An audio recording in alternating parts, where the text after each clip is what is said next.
आज आपण गुलाबजामुन बनवणार आहोत। गुलाबजामुन बनवण्यासाठी माझ्याकडे कुकवेलचं गुलाबजामुन मिक्स इन्स्टंट मिक्स आहे, तर मी याचा वापर करून बनवणार आहे।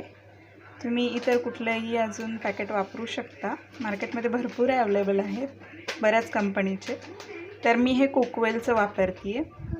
बघूया आपण कसं बनवायचं। आपल्याला आधी साखरेचा पाक बनवायचा आहे। साखरेचा पाक बनवण्यासाठी मी हे पाणी उकळत टाकले आणि त्यामध्ये मी अर्धा किलो साखर घालणार आहे। अर्धा किलो साखर।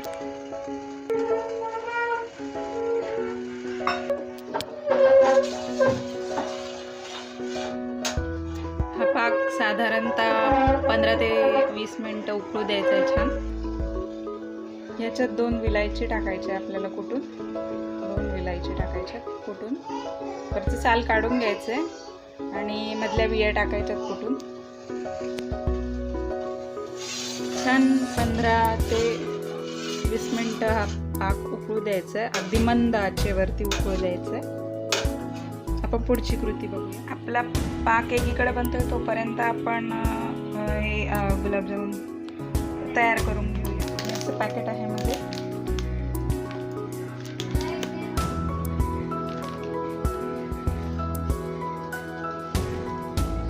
पूर्ण पॅकेट टाकून घ्यायचं। आता आपण जसं गव्हाचं पीठ मळून घेतो तसं याला मळून घ्यायचंय। पाण्यातच मळून घ्यायचंय, दुधात मळण्याची गरज नाही, कारण या पॅकेटवर तसं लिहिलेलं आहे की याला पाण्यातच मळून घ्या। तर मी हे पाण्यातच मळून घेते।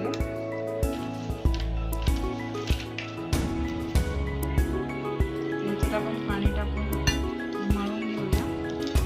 याचा एक सॉफ्ट डो तयार करून घेऊया, सॉफ्ट गोळा तयार करून घेऊया।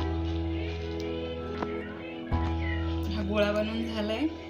आता मी याचे 40 ते 45 गोळे बनवून घेणार आहे गुलाबजामुनसाठी। असे 40 ते 45 गोळे आपण तयार करून घेणार आहोत ह्याच्यामध्ये। हे आपले गोळे बनवून तयार आहे। आता आपण ह्याला तेलामध्ये तळून घेऊया। त्यासाठी तेल तापत ठेवायचं। तेल तापत ठेवलंय मी। इकडे आपला पाक पण तयार झालेला आहे। छान एकतारी पाक करून घ्यायचा, साधारण 15-20 मिनिटं कमी गॅसवर, मंद आचेवर।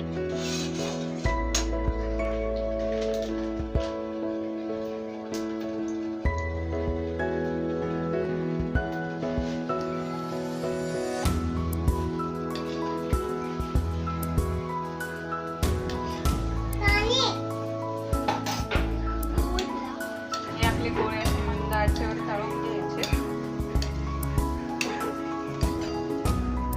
आपले गोळे तळून झालेले आहेत, गुलाबजामुन तळून झालेले। आता हे आपण पाकामध्ये टाकणार आहोत।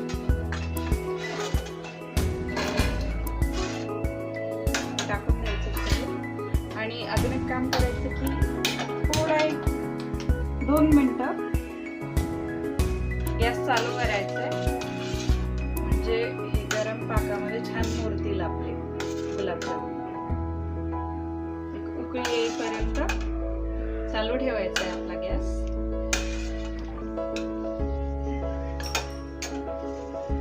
पाकाला उकळी आलेली आहे। आता आपण गॅस बंद करून टाकूया आणि 1 तास भिजत ठेवायचे याच्यामध्ये। असेच पाकामध्ये 1 तास भिजू द्यायचे छान, मग आपले गुलाबजामुन छान होतील। त्याच्यावर झाकण ठेवून द्यायचे, 1 तास असेच राहू द्यायचे। 1 तास झाले। आता आपण गुलाबजामुन बघूया। मस्त मुरलेत हे पाकामध्ये। तुम्हाला एक काढून दाखवते।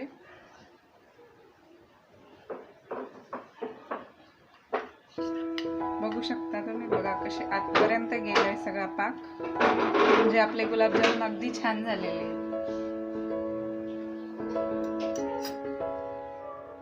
तुम्ही बघू शकता आतपर्यंत किती छान मुरले, मस्त नरम झाले, छान भिजलेत हे। आता खायला